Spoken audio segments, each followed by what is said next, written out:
So I realize it's been a couple of months now, but do you remember when I found this Steampunk early 1930s ham receiver?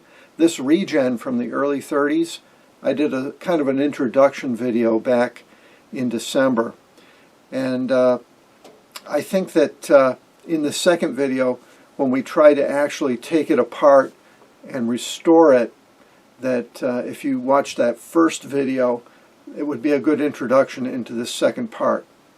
Now, in brief, this was a homemade ham radio receiver built in the early 30s using battery tubes of the time, the Type 30, and the builder actually made his own plug-in coils, and these are ham radio plug-in coils for 80 meter phone, 80 meter CW, 40 meters, and so on.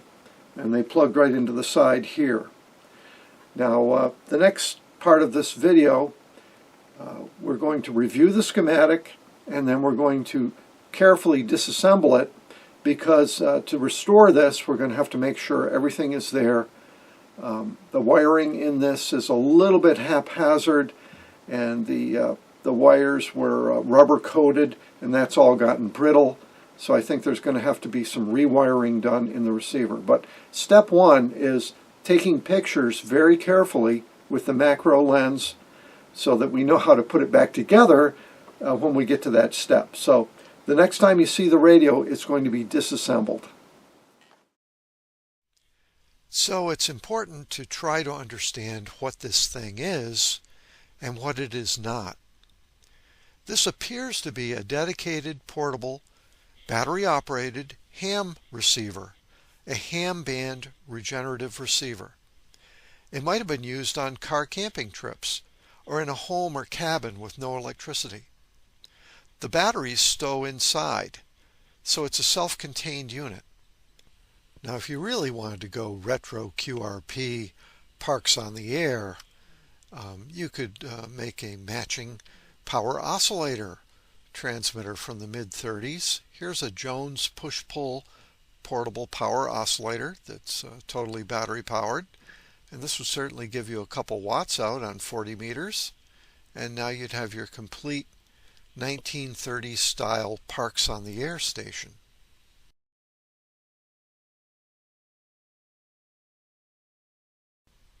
With a solid copper shielded chassis and a dedicated band spread dial, it's apparent that this radio, although being built during the Depression, is not a Depression piece. It's not a Depression fruit box regen or a hobo radio or something like that. I saw one of these at the Vintage Radio and Communications Museum in Windsor, Connecticut a couple of weeks ago at a flea market swap. They had one of those Depression era radios made out of, old pieces that were recovered from the dump, scraps and parts from discarded 1920s 3-dialers, and headsets from old telephones, that kind of thing. Those types of receivers are usually broadcast types. This receiver, however, is a dedicated ham receiver. It's not really made for general purpose shortwave, like the National SW2 and SW3 thrill boxes from the same era. But it does use professional parts. And there's some pride of building ability apparent here. There's also apparent artistry. This is the essence of steampunk, as we're seeing in this real artifact. The parts inside are professional, like you'd find in any radio parts mail order catalog of the day. But this is someone's pride and joy, his portable receiver. He's very proud. You can see it. It's built into this receiver. Let's take a look at the schematic.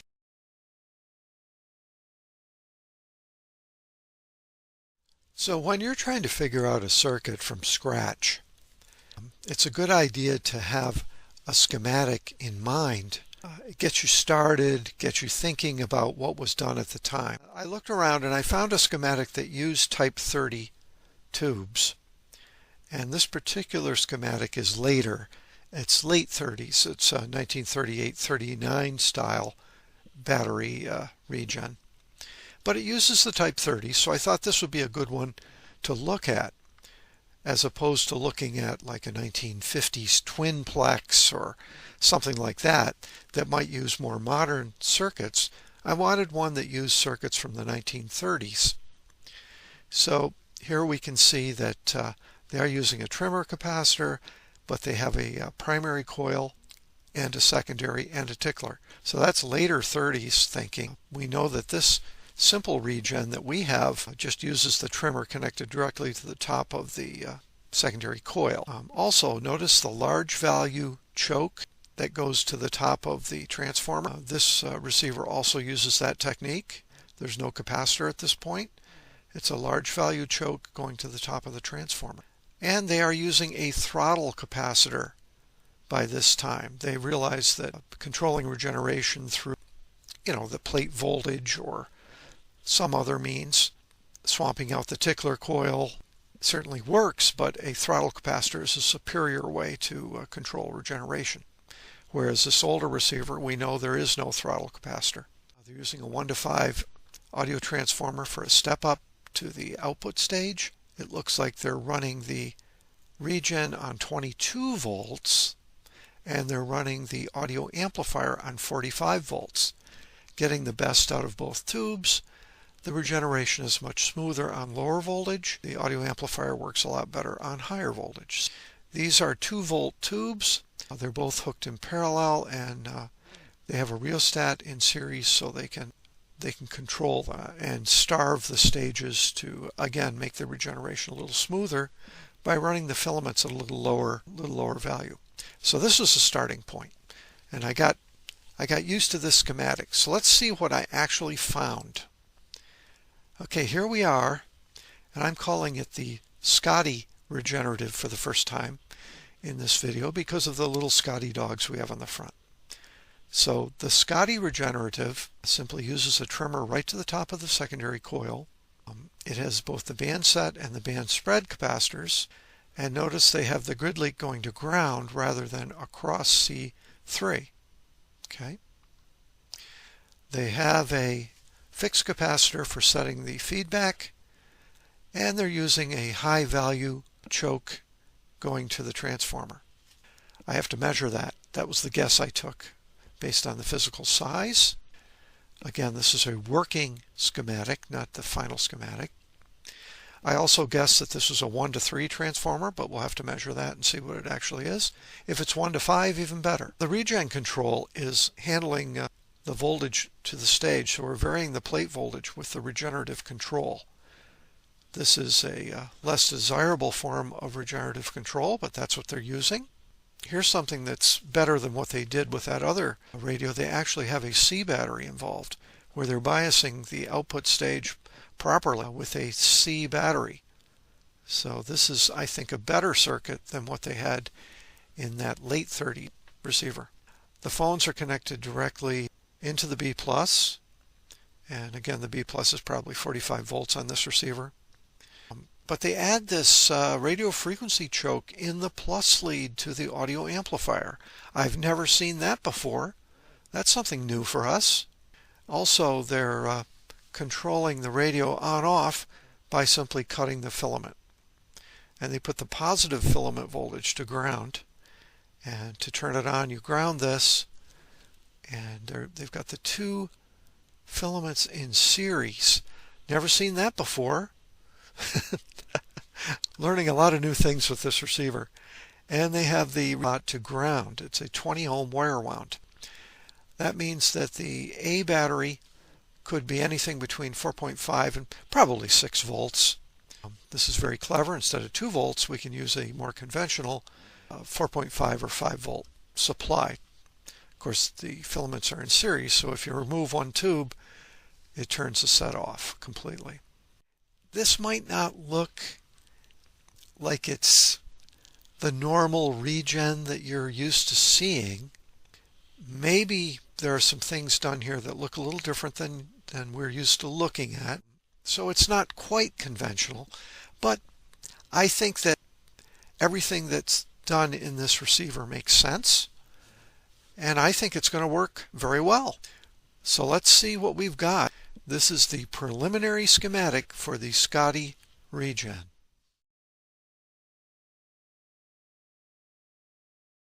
So before I disassemble completely, I just wanted to show you how the top cover attaches, maintaining the copper shield. Now the copper obviously is too thin to tap, and he didn't want to be messing with nuts in there. Very, very clever Ham did back in the 30s is he put this phenolic spacer material, looks like it's been hand sawed and smoothed, and he attached it with nuts and these flathead screws to the top surface.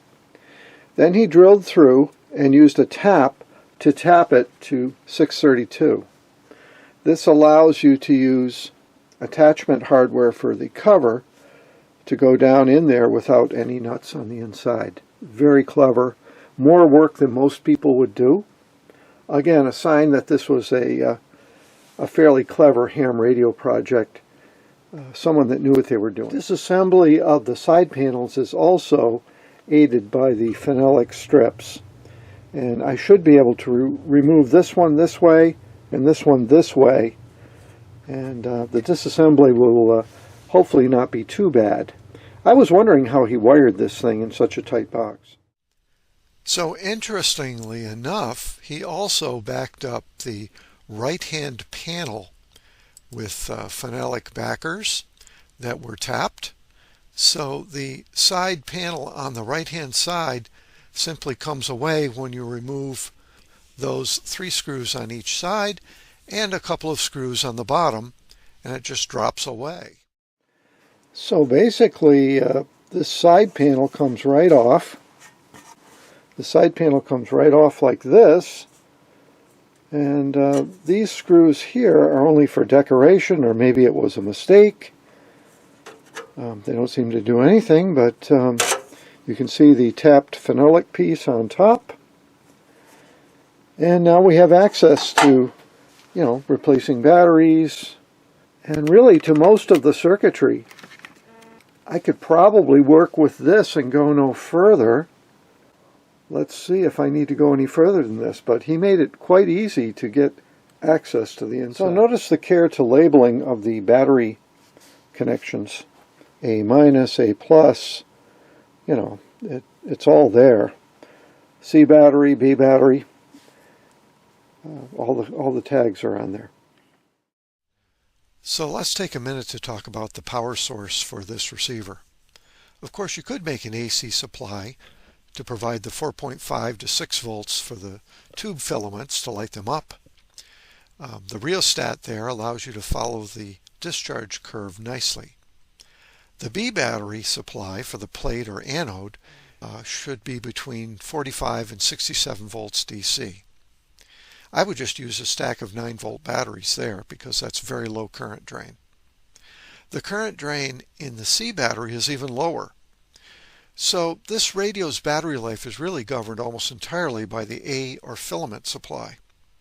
I do like C-type alkalins, both for size and power considerations, but you could use D cells and it will give you a little bit more life than the C cells.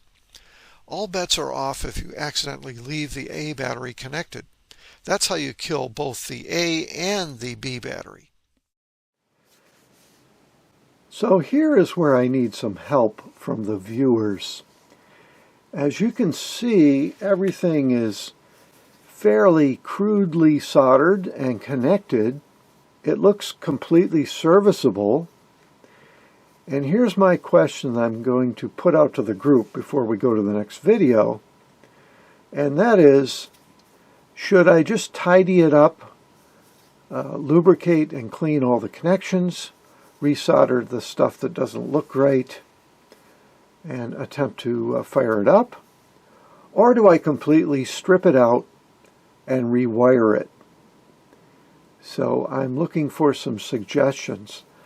I think this is serviceable, but I'd like to know the opinion of the viewers. Other than the rheostat not connected, which is just a simple connection from the A plus or A minus, this looks like it's probably serviceable and could be fired up with a little bit of work. So I'm going to end this video here, and on the next video, hopefully I'll have some feedback, And I'm going to tidy things up between now and then we'll start thinking about how we're going to power this thing.